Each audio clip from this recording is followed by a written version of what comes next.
What's up, dudes? It's your buddy 5 Bar Doom, and I've been thinking about the kind of forever rookies.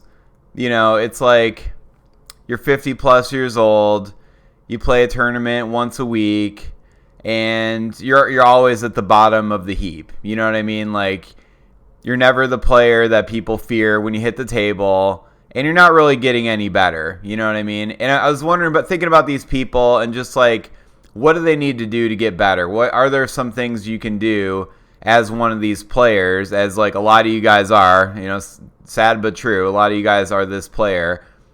What should you do to get better? And I think like one of the things that you should think about doing is, if you're already not great and you're not getting better, like, you're not going to get on the table and practice, you know, hours a day. And, you know what I mean? I'm not suggesting you have to do that. What I am suggesting is, on each rod, are you doing things that could even be good ever? You know what I mean? Like, for example, I think five bar is really the best example. So a lot of these people that aren't good, don't have a good 5 bar, a lot of you guys aren't even doing like a normal 5 bar series. You know what I mean? Like, you'll kind of like, I see a lot of this from the people that are really bad on the 5 bar. They'll kind of tic-tac it around on the 5 bar, and they'll kind of just shit it through the lane. You know what I mean? They'll kind of just like tick it through, and then like, you know, it's going through the middle of the table, and they'll kind of just pop it through at an angle and try to catch it. They won't do like a normal 5 bar series.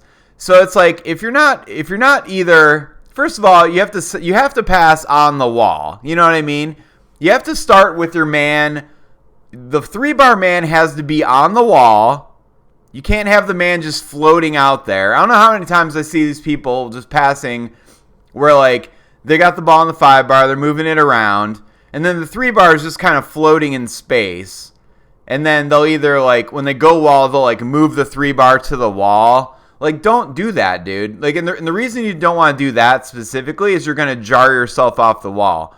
The thing that's great about having the 3 bar on the wall is that when you pass it to the wall, it's already there, and you don't have to worry about like bumping it and losing it that way by like jarring yourself off the wall. So number one, when you're passing on the 5 bar, make sure your 3 bar is on the wall. It could be near wall, it could be far wall, whatever you want. I think near wall is a little bit easier personally, but you know, it's fair to say it's like a personal preference thing. I mean, if you don't know one way or another, do near wall. That's my opinion, because then you can look over the table and just see, you know, you can see it a lot better. That's why I think near wall is better. But you got to make sure that 3 bar is securely on the wall, and then just leave it there. And then if you go lane, then pop it off into the lane.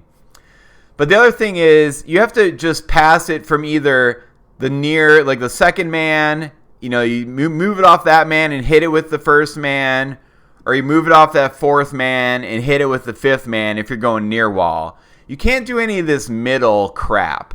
You know what I mean? Because the problem with passing through the middle is that the defender can just chainsaw on the 5, and you're not going to get a really consistent 5 bar pass. So that's number one. Like, on the 5 bar, are you doing like a normal passing series? You know what I mean? If you're not, then just start doing. I mean, the thing is, like, you're like, well, I've been doing this 5 bar series for a while, and, you know, I don't know how to do a normal brush, or I don't know how to do a normal stick pass or whatever. The thing is, like, if your 5 bar already sucks, just suck at doing a normal brush pass or a normal stick pass.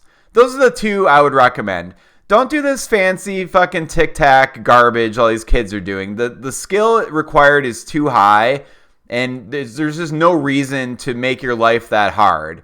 Just either set it up on the 2 bar man, move it a tiny bit and pop off and just hit a straight lane, or, you know, or do the wall pass, like a quick wall pass, or do a brush pass. You know, those are your two options.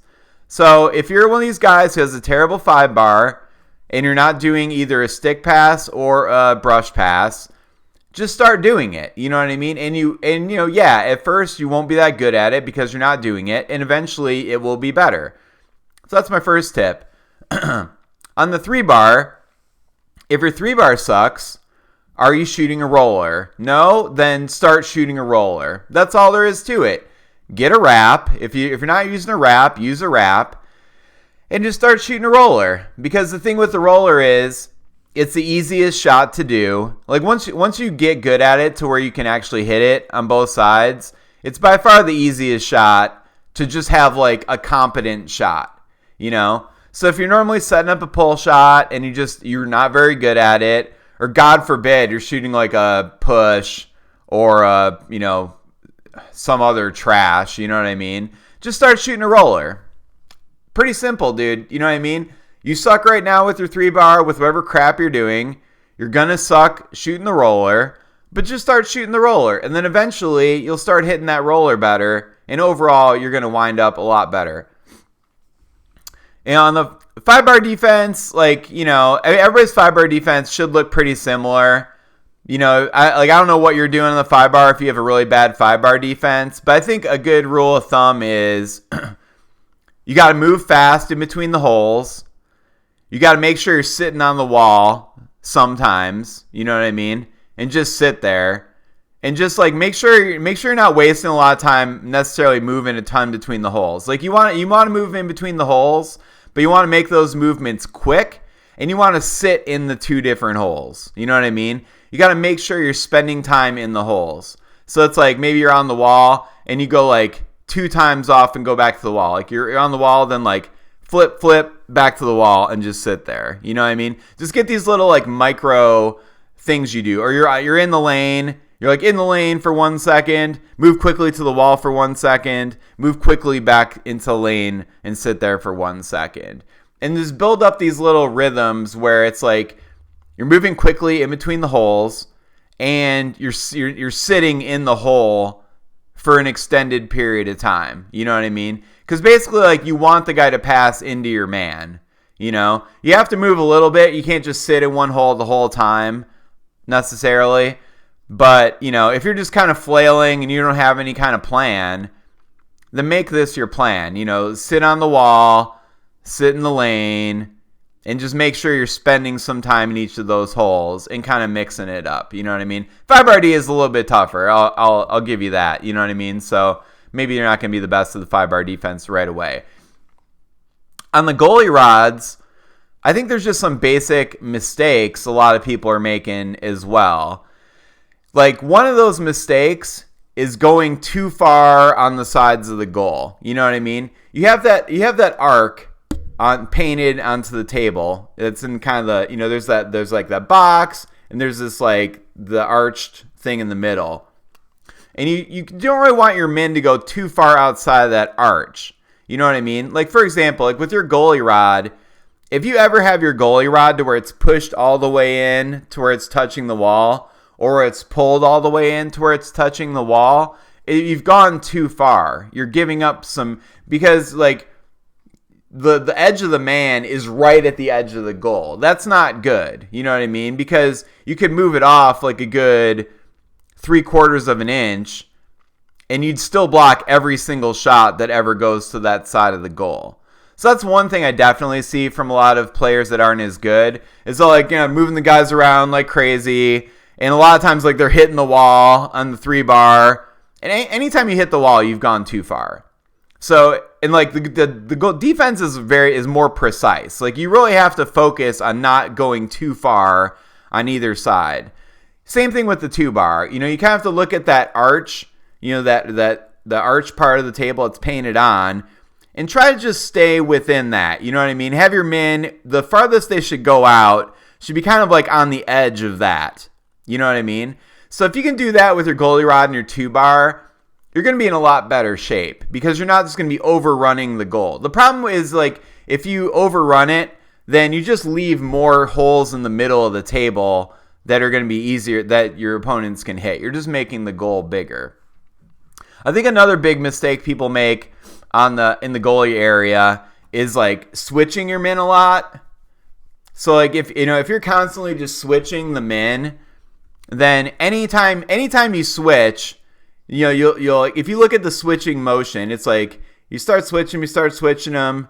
Like right here, it's still good. Your men have a good position and they're still blocking reasonable parts of the goal. Once you get to this part where they're crossing over and you get less than a ball width in between the men, then you're not using all the area of your man. You know what I mean? Because like if you leave like just a tiny strip, or you get to the point where your men are about to cross, like there's no reason for your men to be that close. The ball can't fit in between them. So your men should never be more than a ball width close to each other. Like if you want to switch, you have to switch very quickly. You know what I mean? But I think it's a lot better to just don't switch. You know what I mean? And just kind of focus on that.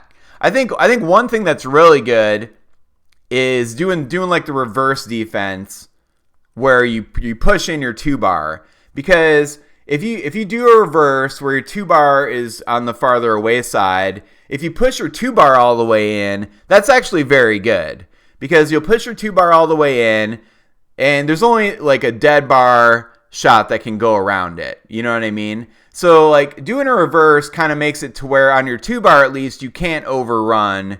Your 2-bar will always be in a decent position. If it's pushed all the way in, it's at an okay position, and if you come off it a little bit, those are both good positions. You know what I mean? So I think that's a good way to do it. You can also do it the other way, where you pull your 2-bar all the way in and guard with the far 2-bar, and then you're just doing like the reverse, where it's like the reverse on the other side, where if you pull the 2-bar all the way in, you're only leaving that dead bar push side. And, you know, if you come off of that a little bit, you're also in a good position. So I think like that's a really good place to start out. If you don't usually do a reverse and you're trying to improve your defense, I definitely would just try it. You know what I mean? So that's my tips on defense. And then like on the 2-bar, kind of same thing as on the 3-bar. Like what are you doing on the 2-bar? If you're kind of just doing some weird crap, like a lot of people that I see that aren't very good on the 2-bar, they just sort of have no plan. They're kind of just like moving it around here and there, and they'll kind of just try to whack at it. I think on the 2-bar, you really want to set up and try to do a pull or maybe a push, but I would recommend a pull. And just set it up at the wall, take your time, and try to hit different holes just shooting a normal pull. Now, shooting a pull out of the back is difficult, and like hitting a long is kind of difficult and stuff, but if you're not doing that today, I just think like it's going to be overall, you're going to reach a much higher point in your game if you start trying to do that. Even if it's not good today, just try to start it, and over time it will be much better than whatever you're doing. So yeah, that's it for today's video, dude. I just wanted to give you a couple tips that I think can make you a lot better. And this is, like I said, this is geared to the person that's, you know, not good and has been playing forever and is not improving. Just like, you know, when you look at the things you're doing on each rod, do they look anything like what good players do? You know, if you're doing something dramatically different than what good players are doing on any rod, you're making a mistake. It's not like you know something they don't know. You don't. You suck, dude. You know what I mean? Like, you're not getting better. You're doing things that are different.